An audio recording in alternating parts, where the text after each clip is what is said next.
Have you ever felt the weight of something you couldn't see but couldn't escape?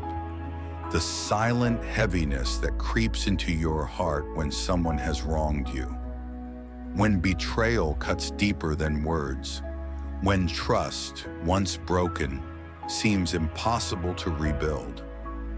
We often think if we hold on to the pain, to the anger, we're somehow in control. That if we never forget, never forgive, we are strong. But the truth is, holding on to unforgiveness is like walking through life with chains you chose not to break. Every day resentment whispers. Every moment the memory resurfaces.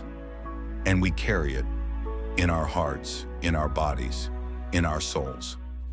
We think that if we let go, we lose, that they win. But what if forgiveness is not about them winning, but about you finally being free? Unforgiveness is a prison, not for them, but for you. You were not created to live in bitterness. You were made to live free, to breathe light, to walk in peace.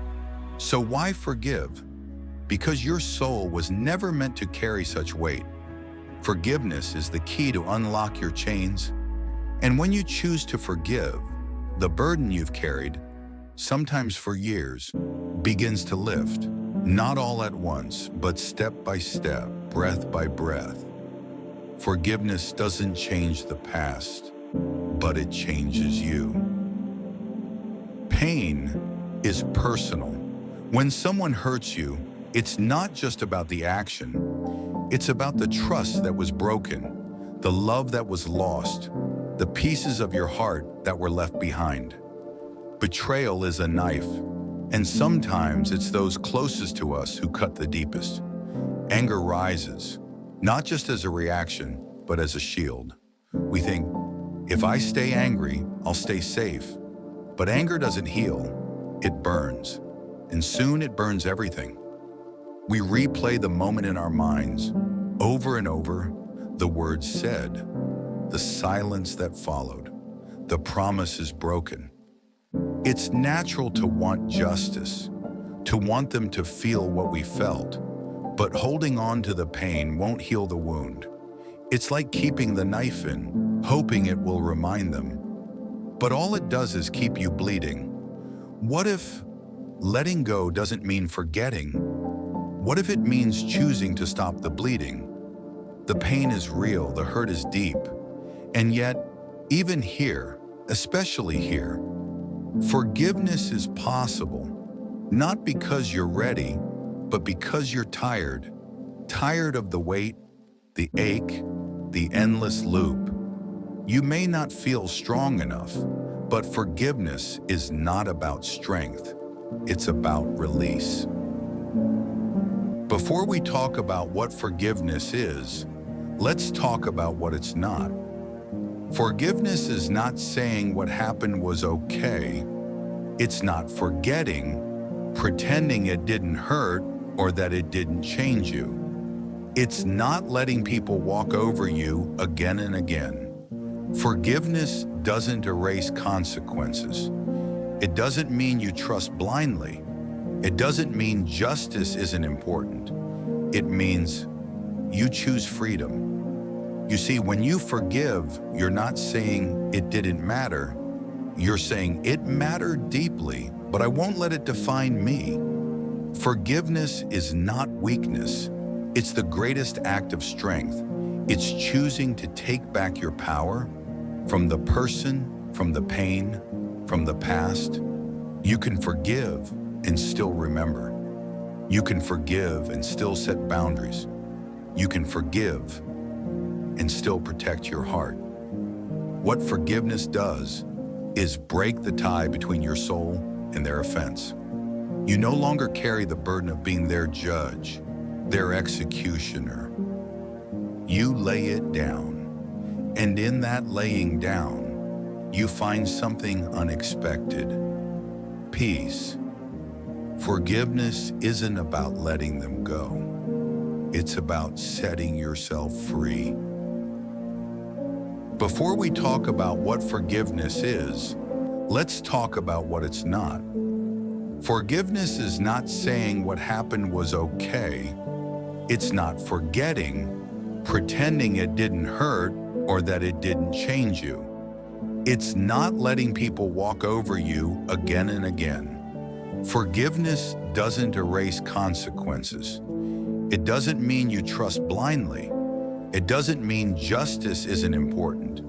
It means you choose freedom. You see, when you forgive, you're not saying it didn't matter. You're saying it mattered deeply, but I won't let it define me. Forgiveness is not weakness. It's the greatest act of strength. It's choosing to take back your power from the person, from the pain, from the past. You can forgive and still remember. You can forgive and still set boundaries. You can forgive and still protect your heart. What forgiveness does is break the tie between your soul and their offense. You no longer carry the burden of being their judge, their executioner. You lay it down, and in that laying down, you find something unexpected: peace. Forgiveness isn't about letting them go. It's about setting yourself free. At the center of all forgiveness stands a cross. Two beams of wood, one stretching to heaven, the other reaching across the earth.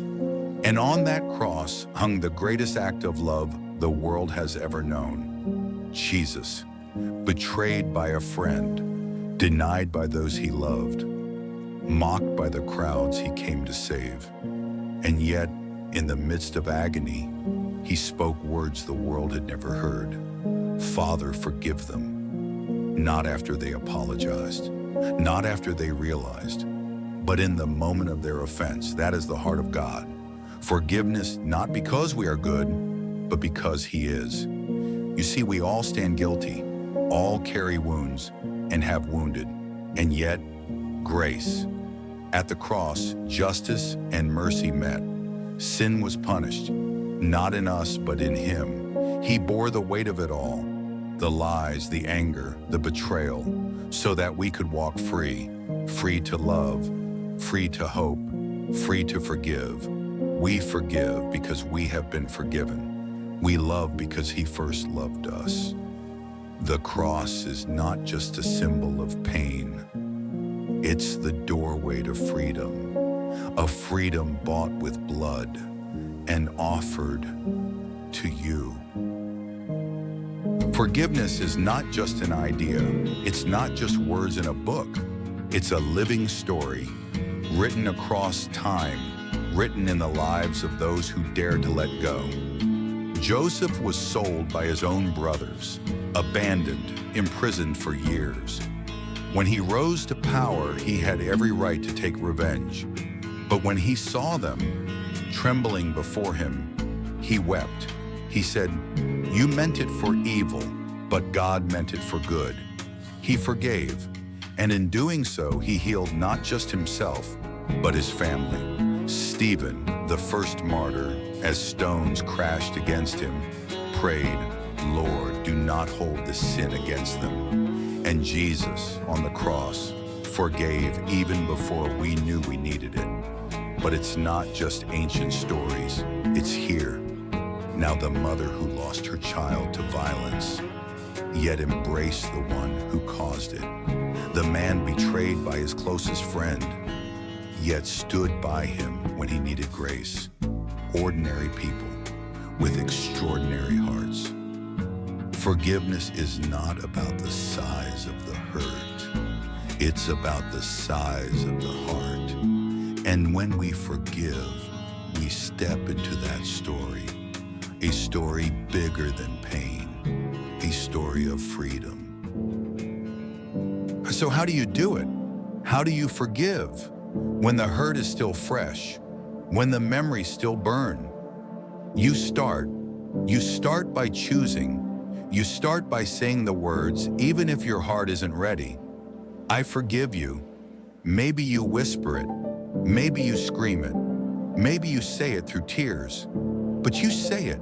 You bring your pain to God, all of it. The anger, the sadness, the confusion. You don't hide it. You don't dress it up. You lay it bare. And then you ask for help. Lord, I can't forgive, but you can.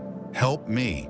And you trust that with time, your heart will follow your words. Forgiveness is not forgetting. It's remembering without rage. It's seeing the scar, but knowing it no longer controls you.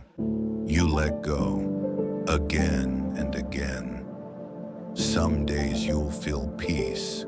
Some days the anger will return. But every day you'll choose to release, not for them, but for you. But what about the hardest person to forgive? You. We're often our own harshest judge.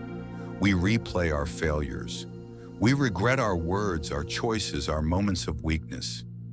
Shame becomes a shadow, following us, whispering, "You'll never be enough." But here's the truth. You are not your mistakes. You are not your past.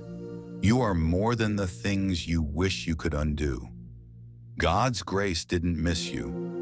When Jesus said, "It is finished," He meant everything. Even the guilt you carry. You don't have to earn forgiveness. You don't have to prove you're worthy. You just have to receive. Look in the mirror, not with eyes of judgment, but with eyes of grace. The same grace you long to give others, give it to yourself. Forgiving yourself doesn't mean excusing what you've done. It means believing that you are still loved, still wanted, still whole. Let grace in, let shame go. You are free. Close your eyes for a moment. Imagine a life without the chains, without the anger, without the bitterness, without the endless weight of what they did or what you did. Imagine waking up, light, breathing, free, smiling, without guilt. Forgiveness gives you that. It won't change the past, but it will transform your future. When you forgive, you take the first step into a life that's bigger than pain, a life where love wins, where peace reigns, where joy returns. The people who hurt you, they no longer have power over you. The mistakes you made, they no longer define you. Forgiveness doesn't erase, it redeems. It takes what was broken and makes it beautiful. It takes what was heavy and makes it light. And you get to live. Not just survive, not just exist, but live. Live with open hands. Live with a heart unburdened. Live free. So today, let it go. Not because it's easy, but because you're ready. Ready to live light. Ready to live forgiven. Ready to live free.